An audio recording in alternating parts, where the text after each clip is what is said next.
Well, hello there, and welcome back to World of Warships. I'm Corny Swiss, and today I'm going to be sailing the Cleveland class cruiser, an American rank 6 cruiser. And before I get into talking about the Cleveland, I want to go ahead and apologize for having a very sporadic upload schedule recently. Hopefully I can bring it back to within normal expectations. But the Cleveland is, in my opinion, a very powerful ship in World of Warships. But before we talk about the Cleveland as it is in the game, let's talk about it in more of a historical context. So the Cleveland, the USS Cleveland, was the first of the Cleveland class of light cruisers to be built during World War II. It was laid down on July 1st, 1940, launched November 1st, 1941, and commissioned June 15th, 1942. And upon its commission, it went through some exercises to work out some bugs, and then it immediately went off to North Africa to serve and support the invasion forces there. And the Cleveland really did see a good portion of the war. After supporting invasions in North Africa, it transitioned to the Pacific, where it was a very active contributor in the island hopping campaign of General MacArthur. So the Cleveland got around a bit and saw a lot of action. And it's a pretty well-armed ship. The Cleveland's main armament are 6-inch guns, 152 millimeters, arranged in a 4x3 configuration, so 4 turrets of 3 guns each. It also has secondary batteries of 5-inch guns, arranged in a 6x2 configuration, so 6 turrets with 2 guns each. And those 5-inch guns, or 127 millimeters, I believe, they can be used as dual purpose. They can be used for a variety of things. And you can see them on the side of the ship there. They're mounted 2 on either side and 1 at the rear, 1 at the front. The main turrets are located 2 in the front, 2 at the rear, but they are fully traversable and actually do a full traverse in about 30-something seconds or so. It also has a substantial anti-aircraft armament, and the Cleveland's role was, light cruisers in general are sort of almost supporting ships. They have the firepower to engage other ships, but also have plenty of firepower to bombard ground or targets on the mainland. And the Cleveland found itself doing that a lot throughout its career.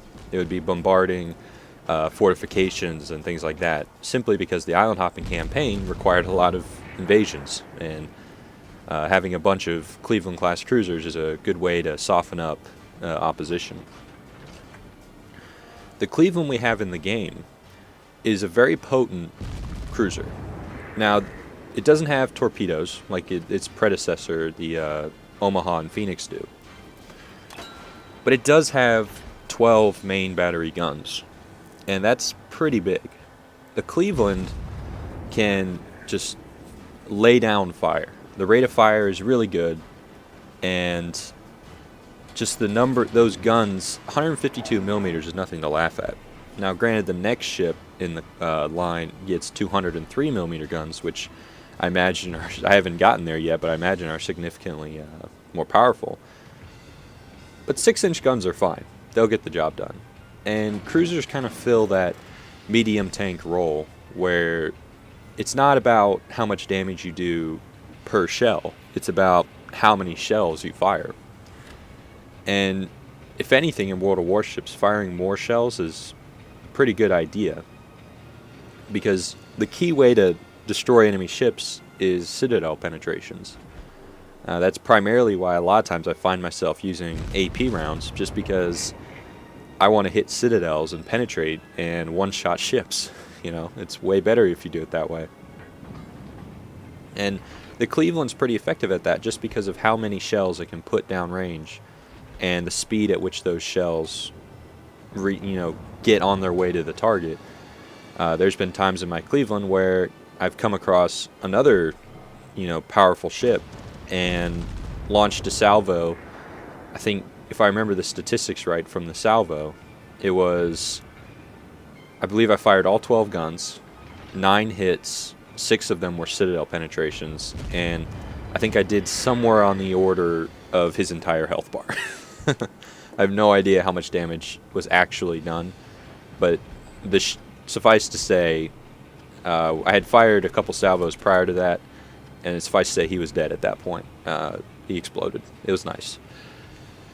Things like that you can pull off with ships with very fast rate of fires, because you can adjust your shells very easily. Like, you know, if you fire your shells and they hit forward on the ship, but you want to hit where the largest citadel section is, which is, you know, under the boilers and things like that, or in the magazines, then having a really fast rate of fire will allow you to adjust your aim very quickly and sort of bring your shots into where you want them to be.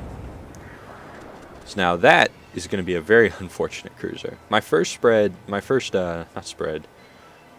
salvo goes a little long because he wasn't moving. I think he ran aground and managed to get off the peninsula there, or the headland. But now he's really barely moving. He's actually speeding up a little bit. So I'm going to have to start taking that into account. And only my front two batteries can actually engage him right now, because I'm basically steaming directly at him. Now there is this very pesky destroyer which I'm going to need to pay attention to here, because cruisers, once you start getting into the larger cruisers, you do really have to be concerned with torpedoes. The Omaha and the Phoenix, there's a citadel penetration, and that did a lot of damage. The Omaha and the Phoenix, they were so agile that it really was fairly easy to, bam. That's what I'm talking about with citadel penetrations. Just things like that, you can really annihilate enemy ships. And imagine getting like 6 or 7 of those all at once. But as I was saying, as you get larger and larger ships, you really need to be concerned with torpedoes more so. I mean, the Cleveland's a very quick, very maneuverable ship. It manages about 32.5 knots, which is pretty good.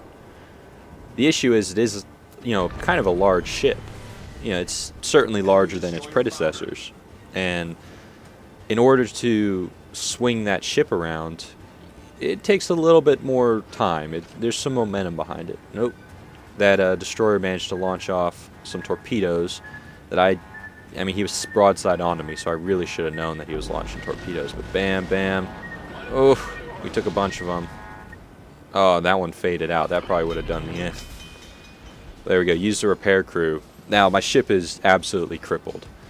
I have very little health. So instead of steaming directly at this enemy cruiser, which I believe is also a Cleveland, I'm going to just start bombarding him. Oh, no. It's not Cleveland. Looks like an Omaha. I'm going to start bombarding him from range, because this is where I'm going to have the advantage. The Cleveland is a ship that, honestly, I think I do better in, just because it doesn't have torpedoes, so you don't feel the need to close to bring, you know, your armament to bear. But it does have tremendous capability at range, and it's a very good ship for fighting battleships, because if you stay at your maximum range, you can just keep pounding them out. And I have beaten battleships like that. But it was a very fun game. The Cleveland's a very good ship, and hopefully when World of Warships goes into open beta, if you aren't already in the closed beta, you can experience how powerful a ship it is.